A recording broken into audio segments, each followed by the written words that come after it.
Mesdames et messieurs, amis internautes, merci de nous suivre. Ce qu'on allait voir en RDC, il se passe beaucoup de choses. Il s'agit du phénomène Kuluna. Le Kuluna, ce sont des gangs urbains qui sévissent principalement dans la grande ville, dans les grandes villes de la RDC, notamment Kinshasa, Lubumbashi et Goma. Le terme Kuluna qui provient d'un mot portugais qui veut dire colonia, utilisé pour désigner un groupe organisé, mais il a pris une proportion, une connotation liée à la violence urbaine et aux bandes criminelles en RDC. Dernièrement, le gouvernement vient de prendre des mesures suprêmes, c'est-à-dire l'exécution des auteurs de ces actes-là, et ça défraie la chronique actuellement en Afrique. Pour en parler, nous avons M. Marius Bly, qui est le secrétaire général de la FIDOP. Avec lui, nous allons comprendre un peu les enjeux de cette décision qui a été prise par les autorités congolaises. Bonjour, M. Bly. Bonjour, M. David. Merci d'avoir accepté de vous prêter à nos questions. Alors, les Kuluna, vous en avez entendu parler, c'est qui véritablement les Kuluna?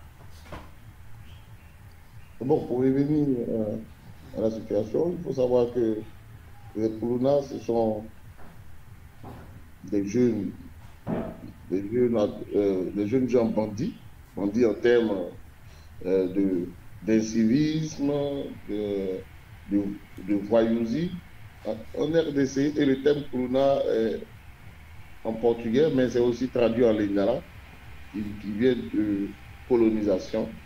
Donc ce sont des jeunes gens qui s'adonnent aux actes de civisme dans la région.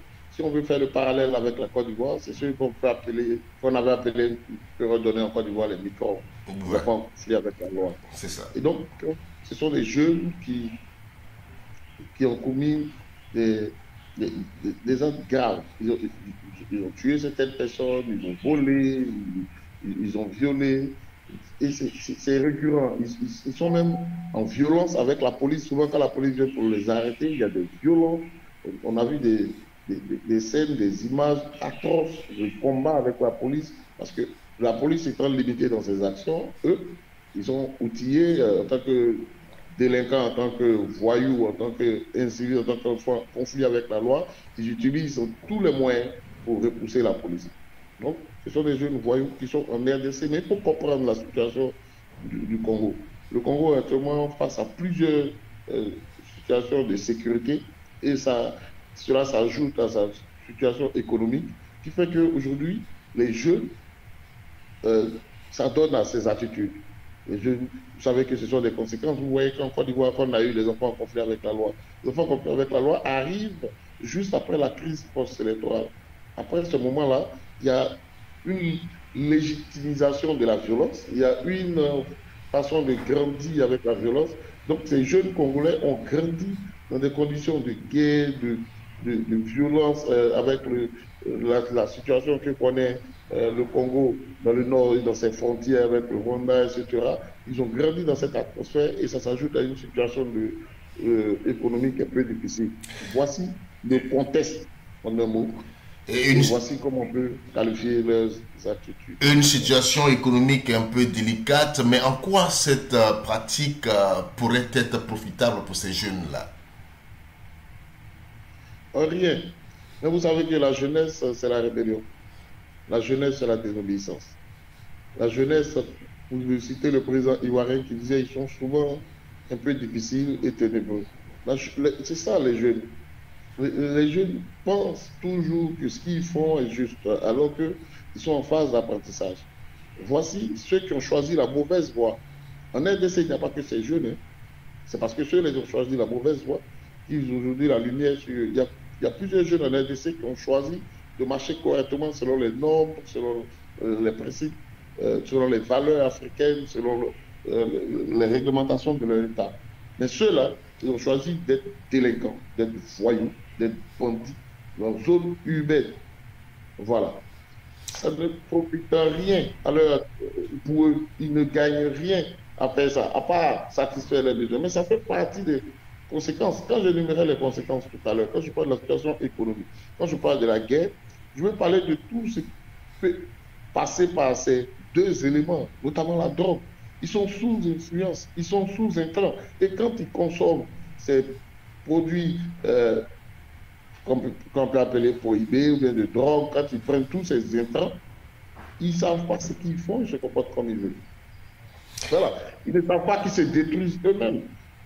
Mais cela, il faut pouvoir leur faire comprendre cela. Eux, pour eux, c'est une bonne attitude. Mais vous voyez dans les images qu'on a, quand la condamnation tombe, on voit des jeunes en pleurs. Bien sûr. Avant Avant d'arriver sur la condamnation, est-ce que dans les motifs que vous citez, est-ce qu'on ne peut pas aussi voir une fuite à l'avant aussi des gouvernants, comme l'absence des programmes éducatifs adaptés, le manque de perspectives pour la jeunesse, tout ça? Est-ce que c'est pas aussi... Le gouvernement n'est pas un peu aussi responsable de tout ça? Mais c'est pourquoi nous disons que dans ce pays, il y a une violation des droits de l'homme. L'État est chargé de garantir les droits des citoyens. Et parmi ces droits, pour cette jeunesse, c'est le droit à l'éducation, le droit à la formation, le droit à l'insertion. Ce sont des jeunes qui doivent être encadrés par l'État. C'est de la responsabilité des gouvernants d'encadrer la jeunesse pour qu'elle soit la relève de demain. Et l'encadrer avec tous les moyens. Tous les moyens, c'est pourquoi on peut comprendre que tous les moyens s'inscrivent dans le respect des droits de l'homme, dans le respect des droits de l'homme et des libertés. Mais en même temps, il faut comprendre qu'un gouvernant qui n'arrive pas à sécuriser son territoire, un gouvernant qui n'arrive pas à satisfaire économiquement, on peut comprendre qu'il y a des violences. Nous avons des pays, en Afrique de l'Ouest, il y en a on a vu toutes ces situations. En Côte d'Ivoire, quand le pays était coupé en deux, c'était difficile de maîtriser les jeunes. Mais c'est toujours comme ça. Quand il y a des crises dans des pays, c'est difficile de canaliser la jeunesse et les gouvernants sont face à ces problèmes. C'est pourquoi tous les gouvernants doivent s'arranger à sécuriser et à sauvegarder l'intégrité de leur territoire, à s'arranger à avoir la paix sur tout le territoire, à s'arranger pour que le pays soit sécurisé. Sécurisé, ce n'est pas seulement par les armes, c'est aussi mettre les moyens dans l'éducation, trouver des canaux d'insertion pour les jeunes, de sorte à ce que les jeunes ne s'adonnent pas à l'insécurité. De sorte à ce que les jeunes ne s'adonnent pas à l'insécurité, le gouvernement a décidé d'éradiquer ce phénomène par d'abord l'interpellation. Ils ont été jugés et condamnés. D'abord, c'est bien, on comprend l'action du gouvernement, mais est-ce que la peine de mort était la solution adaptée? On ne pouvait pas trouver une autre forme d'insertion pour ces jeunes-là au lieu de prendre cette décision suprême? Bon, d'abord, deux choses. La première chose, c'est qu'au moins l'État prend ses responsabilités, va jusqu'à saisir ces jeunes, les ramener. Ça, c'est la première des choses qu'il faut noter. Tout comme en Côte d'Ivoire, l'État a pris ses responsabilités au Congo. Parce qu'il faut canaliser ces jeunes. Il faut leur faire comprendre que l'État est l'autorité suprême. L'État est tout puissant et l'État peut arrêter leur mouvement. Et c'est ce qui s'est passé. Premier élément. Maintenant, le deuxième élément qu'il faut noter, c'est que quand même, il faut savoir que les condamnations, quand le ministre Constant Moutamba, le ministre de la Justice, dit que la police arrête, la justice juge et condamne, il a raison. Mais la justice doit juger et condamner selon les réglementations internationales et selon la Constitution, selon les normes nationales que le pays s'est donné, selon le respect des droits de l'homme. Quand même, on ne peut pas aller jusqu'à la peine de mort. On ne peut pas aller jusqu'à la peine de mort. La RDC doit être un bon élève de la Côte d'Ivoire. Comment ça s'est passé en Côte d'Ivoire? Voici un président qui a pris ses responsabilités avec ses autorités. Ils ont pris ces jeunes, ils ont été insérés. Il y a eu des centres de formation. Ces jeunes ont été insérés dans le tissu social. Aujourd'hui, on n'entend plus parler de microbes en Côte d'Ivoire, mais ces mêmes jeunes, aujourd'hui, sont en train de sensibiliser. Pourquoi? Parce qu'ils ont été formés. Il y a eu des centres de formation et une intégration sociale. C'est cette insertion sociale que le Congo doit privilégier et non la peine de mort. Parce que autant ces jeunes-là se comportent mal, quiconque les tue, alors qu'on n'a pas le droit d'ôter la vie humaine, parce que la vie est sacrée, quiconque les tue est aussi dans les mêmes dispositions d'esprit que ces jeunes.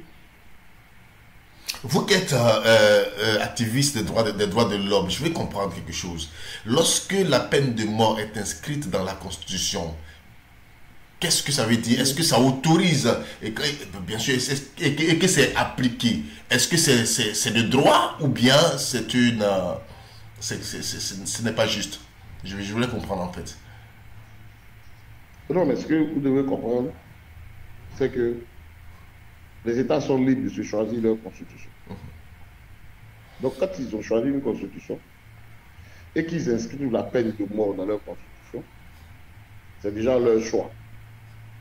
Mais il faut comprendre que la peine de mort constitue une violation des droits humains. C'est l'ONU qui le dit, c'est Amnesty International qui le répond.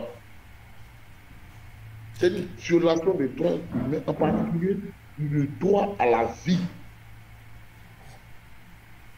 La peine de mort, c'est encore une violation des droits humains, notamment le droit de subir la torture. Aucun homme ne doit subir de torture, de peine ou de traitement cruel, inhumain ou dégradant. Personne. Donc, cette peine de mort dans la Constitution doit être retirée. Le Congo doit revoir sa position vis-à-vis des relations internationales. Et parce que ça, c'est passé, ça. C'est de notre siècle. On ne va pas arriver à cette disposition. Le Congo doit trouver d'autres moyens. Il faut que les autorités réfléchissent à d'autres méthodes. Il faut qu'ils s'asseyent, trouver d'autres méthodes pour canaliser les jeunes, pour canaliser l'incivisme, pour canaliser l'insécurité. Il ne faut pas arriver à la peine de mort, sinon on revient à l'état primitif. Voici ce qu'on peut dire sur ce point. Sinon, il faut savoir que c'est une violation des droits humains. Alors, donc, si vous avez peut-être une proposition à faire aux autorités congolaises, parce que c'est vrai que les différentes vagues de condamnés ont été montrées à la presse, mais ils n'ont pas encore procédé à l'exécution. Alors, si vous avez peut-être des propositions à faire pour ne pas qu'on arrive à l'exécution de cette jeunesse, peut-être qui sont l'avenir du Congo de demain. D'abord, je voulais saluer le gouvernement congolais. Je voulais saluer les autorités congolaises pour la responsabilité face à cette situation qui met en mal la sécurité des populations. Mais je voulais inviter les autorités à maintenir ce cap de frayeur, ce cap de faire en sorte que ces jeunes sachent qu'ils iront à la mort s'ils se comportent de cette façon. Mais oui, je veux que ces autorités ne poursuivent pas leur projet d'appliquer la peine de mort. Ils peuvent l'utiliser pour les effrayer, ils peuvent l'utiliser pour mettre fin à l'incivisme, mais ne pas aller jusqu'au bout, ne pas franchir le Rubicon. Autorités congolaises, vous êtes déjà face à plusieurs situations dans votre pays, des conditions de sécurité. Vous êtes encore dans un lobbying pour redresser votre économie. Restez dans ce cadre, ne limitez pas vos actions en utilisant des actions qui peuvent violer les droits humains et vous mettre en mal avec la communauté internationale. Ce pays doit être regardé différemment. Et pour cela, nous invitons le ministre Moutamba et tout le gouvernement à maintenir la pression pour que la sécurité soit de mise, mais en même temps à ne pas franchir le Rubicon pour ne pas que ces jeunes perdent la vie. Ils peuvent être la construction de ce pays demain. On peut les insérer dans les camps militaires, les former et faire d'eux des citoyens comme on faisait avant ce qu'on appelait le service militaire obligatoire. Le service militaire obligatoire. Ils peuvent passer toutes ces étapes et redevenir de bons citoyens. N'oubliez pas que tout ce qui est mauvais aujourd'hui peut être bon pour le pays de demain. Hier, tous ceux qui ont été mal pris sont en train de devenir des personnes de qualité. N'oublions pas tous notre passé africain. L'Afrique était mal vue. Aujourd'hui, l'Afrique reste la lumière pour le monde.